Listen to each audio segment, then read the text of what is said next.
Information hub کے ناظرین السلام علیکم، نئی ویڈیو میں خوش آمدید۔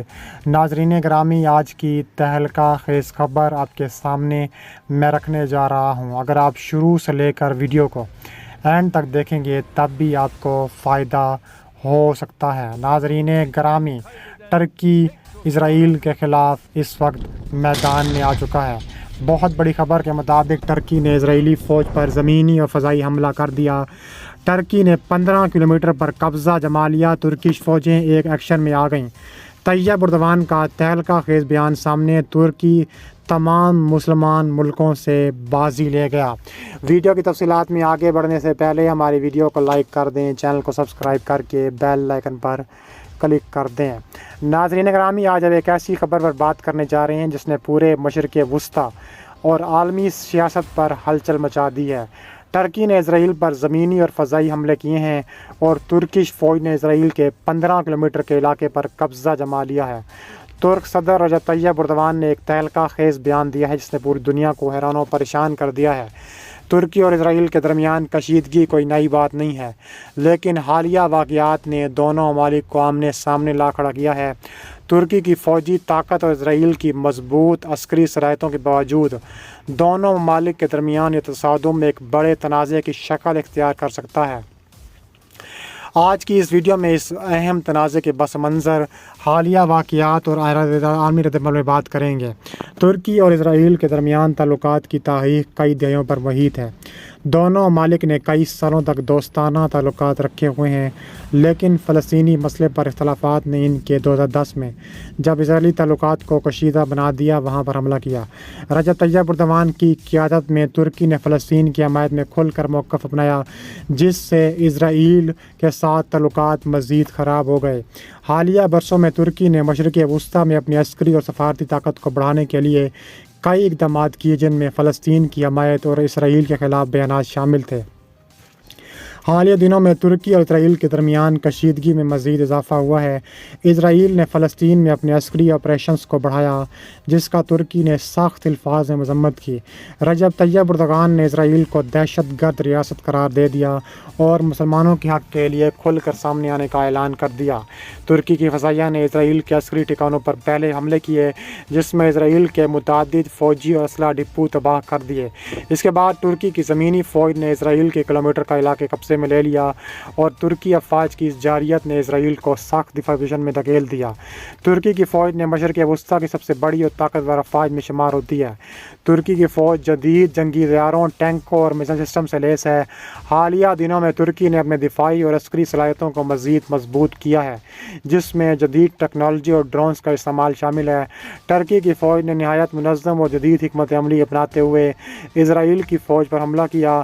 ترکش افواج نے اپنے جدید ٹینکوں اور انفینٹری کے ساتھ ساتھ اسرائیلی سرحدوں کو عبور کیا اور وہاں موجود اسرائیلی فوج کو پسپا کر دیا۔ فضائی حملے کے ساتھ ساتھ زمینی کارروائیوں نے اسرائیل کو حیران و پریشان کر دیا، جس کے باعث ٹرکی کو ابتدائی کامیابیاں ملیں۔ اس کے علاوہ رجب طیب اردوان نے اپنے ایک خطاب میں کہا ہے کہ یہ وقت مسلمانوں کے اتحاد کا ہے۔ ہم اپنے فلسطینی بھائیوں کے لیے لڑ رہے ہیں، انشاءاللہ ہم اسرائیل کو سبق سکھائیں گے۔ ٹرکی نے ہمیشہ حق کا ساتھ دیا اور ہم دنیا کے مسلمانوں کی رہنمائی کریں گے۔ اردوغان کا یہ بیان عالمی میڈیا پر چھا گیا اور مسلمانوں کے درمیان ایک نئی امید کا سبب بنا۔ ترکی کے عوام نے اپنی فوج کی کامیابیوں پر جشن منایا۔ اردوغان کے فیصلے کی بھرپور حمایت کی، عوامی مظاہرے اور ریلیاں نکالیں۔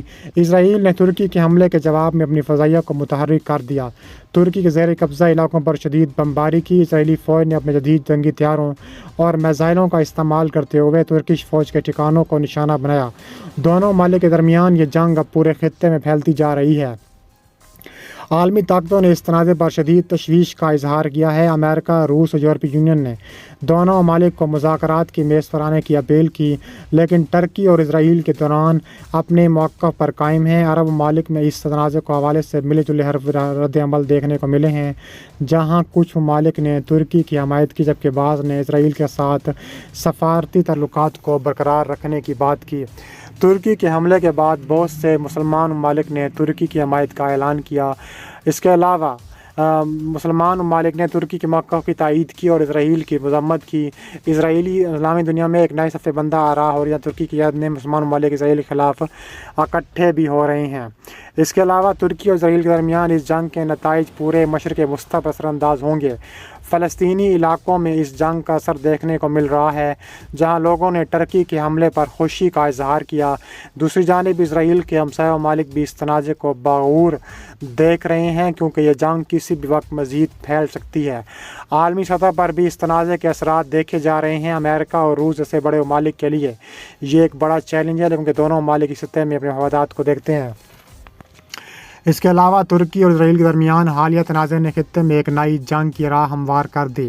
رجب طیب اردوغان کا جرأت مندانہ موقف اور ترک فوج کی کامیابیاں اس جنگ کو مزید پیچیدہ بنا رہی ہیں۔ دوسری جانب اسرائیل بھی اپنی پوری طاقت سے اس جنگ میں شریک ہے۔ عالمی طاقتیں اس تنازع کو روکنے کی کوششوں میں مصروف ہیں۔ کیا یہ جنگ پورے مشرق وسطی میں پھیلتی ہے، اس کا اندازہ تو ہم اگلے کچھ دنوں میں لگائیں گے، بٹ یہ کہا جا رہا ہے کہ ہر صورت ترکی جو ہے وہ نشانہ بنانے کے لیے ہر وقت تیار بیٹھا ہے۔ اس کے علاوہ رجب طیب اردوغان میدان میں آ چکے ہیں۔ انہوں نے مزید تابڑ توڑ کارروائیاں کی ہیں۔ ترکی کے صدر طیب اردوغان نے اسرائیل پر مزید حملے کرنے کی دھمکی دی ہے۔ رجب طیب اردوغان کا کہنا ہے کہ شاید اسرائیل کے ساتھ بھی وہی سلوک ہو جو ناگورنو کاراباخ کے معاملے میں آرمینیا کا ہوا۔ آبائی شہر رائس میں حکمران جماعت کے اجلاس سے خطاب کرتے ہوئے رجب طیب اردوغان نے کہا ہے کہ ایسا کچھ بھی نہیں ہے جو ہم نہیں دیکھ سکتے۔ ہمیں اس قدر مضبوط ہونا چاہیے کہ اسرائیل فلسطینیوں پر مظالم نہ ڈھا سکے۔ اسرائیل کو آرمینیا اور لیبیا کا حشر یاد رکھنا چاہیے۔ رجب طیب اردوغان کا شمار ان عالمی لیڈروں میں ہوتا ہے جنہوں نے غزہ میں اسرائیلی جارحیت کی ہمیشہ کھل کر مخالفت کی۔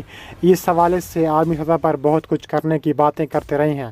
انہوں نے ملک کے دفاعی ساز و سامان کی صنعت کو سراہتے ہوئے جنگ کے امکانات پر بات کی ہے۔ ترکی کے صدر رجب طیب اردوغان کا کہنا تھا کہ کسی بھی ملک کے سامنے ڈٹ کر کھڑا ہونے کے لیے طاقتور ہونا لازم ہے۔ اگر ہمیں اسرائیل کو مظالم سے روکنا ہے تو زیادہ سے زیادہ طاقت حاصل کرنا ہوگی۔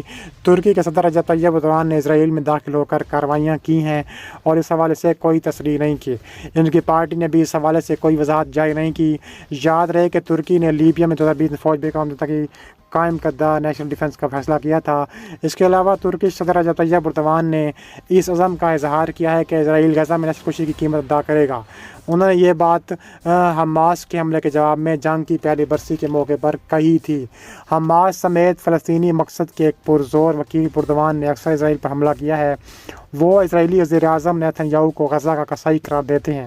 ان کا موازنہ نازی جرمنی کے ایڈولف ہٹلر سے کرتے ہیں۔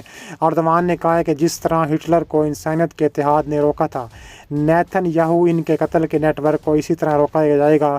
ایسی دنیا میں جس میں غزہ کی نسل کشی کا کوئی مساوی نہ، جس میں کوئی امن نہیں آئے گا۔